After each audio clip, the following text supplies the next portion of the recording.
The South Carolina State Supreme Court has ruled there is a right to an abortion in that state's constitution provided by the explicitly stated right to privacy.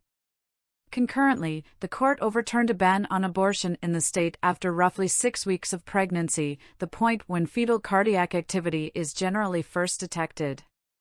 The right to abortion that the court outlined is not absolute, like the right to the procedure previously available under the federal Supreme Court ruling Roe v. Wade wasn't all-encompassing.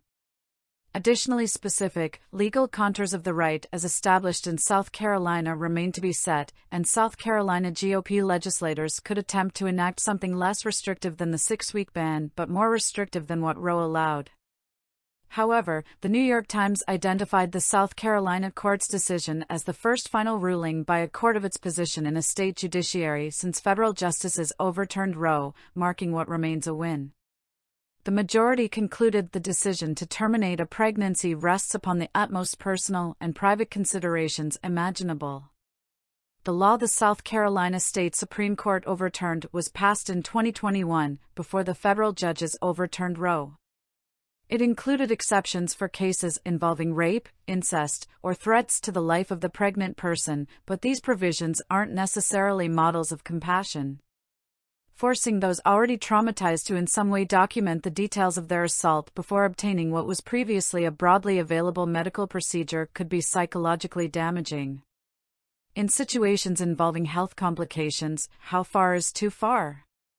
What if pregnant individuals suffer damaging effects to their health while involved medical personnel struggle with determining if the situation is serious enough that they won't be criminally charged for performing or helping the patient obtain an abortion? The South Carolina State Supreme Court previously put the 6-week ban on hold while the legal case moved forward. The New York Times notes that the state team in the South Carolina dispute cited a legislative committee active in the 1960s that dealt with tenets of the state constitution, a committee that also recommended literacy tests for voters as an option despite bans and prohibitions on interracial marriage.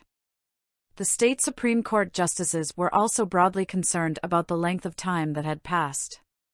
We cannot relegate our role of declaring whether a legislative act is constitutional by blinding ourselves to everything that has transpired since, they said. Justice Hearn, who authored the majority opinion, is only the second woman to serve on the South Carolina Supreme Court, and the Times notes she observed during arguments the state side was entirely male.